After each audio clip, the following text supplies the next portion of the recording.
Hi friends, শুভ্রাস কিচেনের আরেকটি পর্ব দেখার জন্য আপনাদের সবাইকে ওয়েলকাম জানাচ্ছি। আমি আজ আপনাদের সামনে চুনো মাছের একটা রেসিপি নিয়ে হাজির হয়েছি। এটা কাচকি মাছের চচ্চড়ি, গরম ভাতে খুবই ভালো লাগে এটা খেতে। তাহলে চলুন দেখে নিই এই কাচকি মাছের চচ্চড়ি করতে আমাদের কি কি লাগছে। কাচকি মাছের চচ্চড়ি বানানোর জন্য আমি এখানে কিছুটা কাচকি মাছ নিয়ে নিয়েছি। এখানে আমার 250 মতো কাচকি মাছ আছে, ভালো করে ধুয়ে পরিষ্কার করে নিয়েছি। এখানে দুটো ছোট আলু আমি ঝিরিঝিরি করে কেটে রেখেছি। আমি বেগুন কেটে রেখেছি আলুর মতোই ঝিরিঝিরি করে। এখানে আমি নিয়েছি 1 চামচ জিরে গুঁড়ো, 1 চামচ ধনে গুঁড়ো। এখানে নিয়েছি 4 কোয়া রসুন বাটা।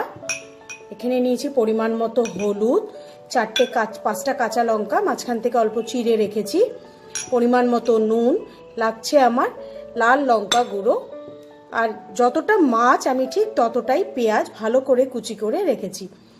তাহলে এবার চলুন আমি মিক্সিংটা শুরু করি। এখানে আমি একটা বড় মিক্সিং বোল নিয়ে নিয়েছি।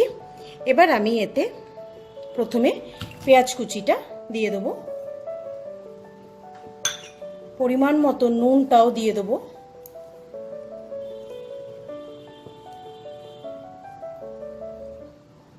হলুদ গুঁড়োটা দিয়ে দেবো, লঙ্কা গুঁড়োটাও আমি দিয়ে দেবো,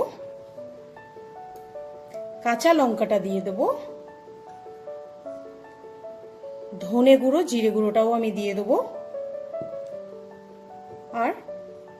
আর আমি 2 টেবিল স্পুন মতো সর্ষের তেল নিয়ে নেব। নিয়ে এবার এই এটাকে খুব ভালো করে হাত দিয়ে আমাদের চটকে নিতে হবে। এমনভাবে এটাকে মেখে নিতে হবে যাতে পেঁয়াজের থেকে রসটা বেরিয়ে আসে। বাচ্চারা যদি না খায় তাহলে লঙ্কাটাকে আপনারা কুচি করেও দিতে পারেন। আমি লঙ্কা কুচি করে দিইনি। খুব ভালো করে এটাকে মেখে নিতে হবে।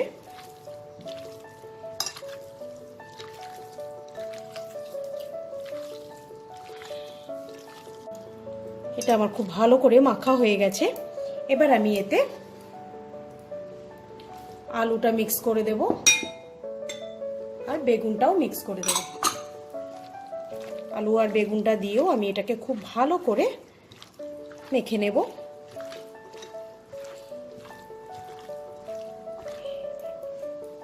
এবার আমি মাছগুলোকে দিয়ে দেবো।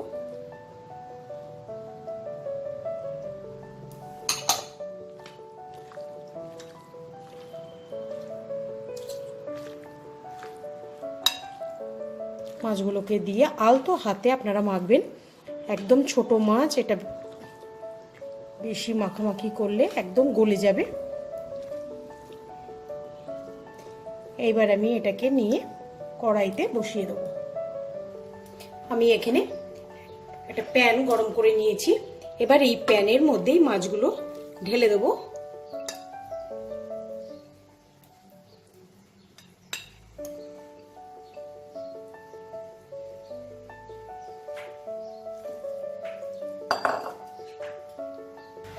এবার ওই বাটিতেই আমি জল দিয়ে অল্প একটু জল এর মধ্যে দিয়ে দিচ্ছি। দিয়ে এটাকে আমি ঢেকে দেব। ঢেকে 10 মিনিট আমি এইভাবেই রাখবো, রেখে রান্না করব। 10 মিনিট হাই ফ্লেমে রান্না করার পর আমি এবার ঢাকাটাকে খুলবো।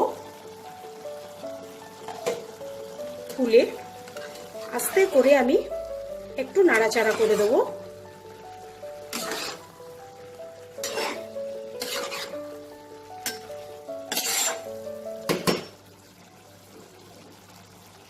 এবার এটাকে সিম করে আমি আরো 10 মিনিট কুক করব। আমি আরো 10 মিনিট পর ঢাকাটাকে খুলে নেব। এবার আমি দেখে নেব আলুগুলো আমার সেদ্ধ হয়েছে কিনা। হ্যাঁ, আলুগুলো আমার একদম নরম হয়ে গেছে। বেগুন তো তাড়াতাড়ি সেদ্ধ হয়ে যায়। এইবার আমি এতে টমেটো কুচিগুলো দিয়ে দেবো।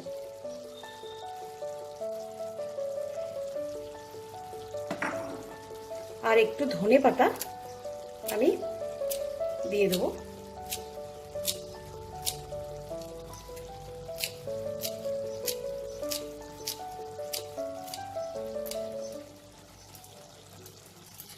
এবার আমি এটাকে ভালো করে, ফ্লেমটা আপনারা এখন মিডিয়ামে রেখে দেবেন। এবার এটাকে ভালো করে মিশিয়ে নেব।